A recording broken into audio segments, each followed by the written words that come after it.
What's up, everyone? It's Reebs here, and I just want to have a quick chat about what happened in Nashville today. The unfortunate explosion of the RV outside the AT&T transmission building in downtown Nashville. It's obviously very scary for people, but I want to focus on the cybersecurity and data security aspect of it.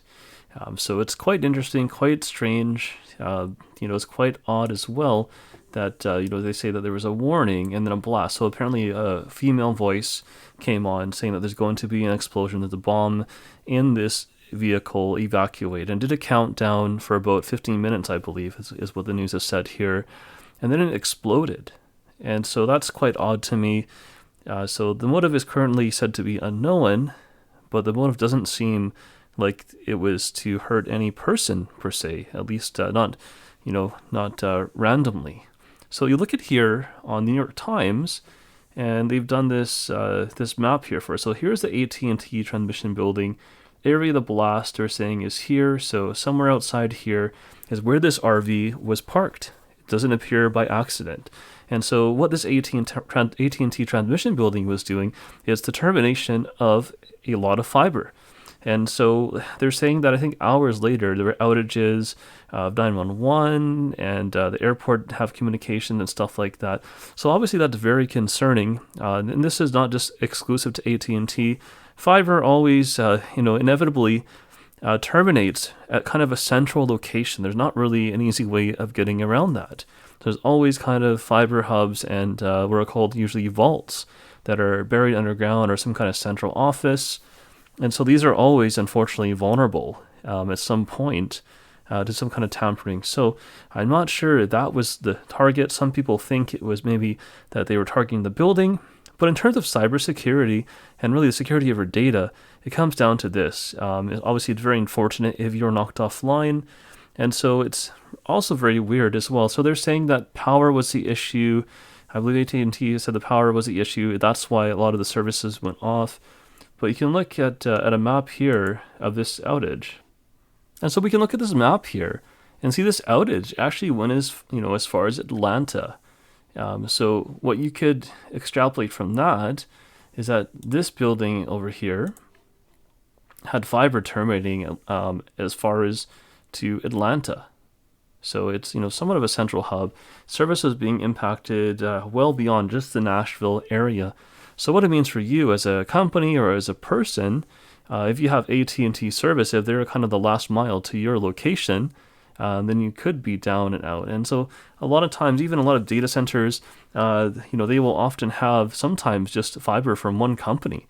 They may have other providers running over that fiber. At the end of the day, a lot of times it may just be one company or maybe just two companies that actually provide that actual fiber. So that means you can get all the providers you want. At the end of the day, if you get a new service, they would often just run another strand from the same provider, right? So that's very common. And so the only thing you can do to really get around that is to try and distribute your data.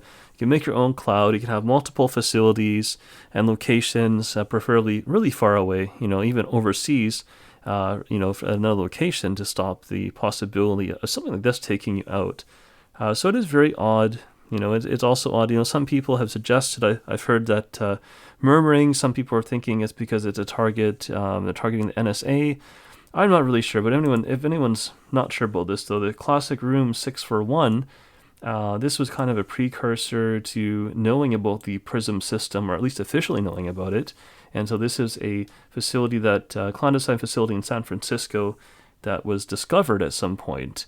It doesn't look very menacing, but in fact, it was a major spying hub in conjunction between AT&T and the NSA. And it's very normal for governments to work, obviously, with telecom, and telecom companies work under the direction of the government. So it's not unheard of and unexpected that a company like AT&T would be cooperating with the NSA. So is that the reason? I really don't know. It's really hard to say what the reason is. But it seems very clear to me. You look at how it happened, where they were parked. They definitely were trying to disrupt communications for some reason, right? And I don't know that. I wouldn't say, if you look at the fiber map here, I wouldn't say that Nashville is the biggest hub that one could target, right? There's many other larger hubs, in the U.S. And so it's, just odd. It's really strange situation. And we'll have to see where it unfolds. But that's the thing about, cybersecurity here and data security. You can have the best firewall, but your firewall's no good if it's been blown up or taken out by some kind of disaster, whether natural or unnatural. So it's all about planning for that eventuality or possibility and kind of distributing your data to multiple locations and having your services run out of multiple locations to make sure that you're not as susceptible to an event like this going down. And so, yeah, at least the situation seems to have stabilized. Hopefully this is not a recurring thing, but I do find it quite odd, right? This situation is very weird, and also a great reminder for people to, mind their data and their security.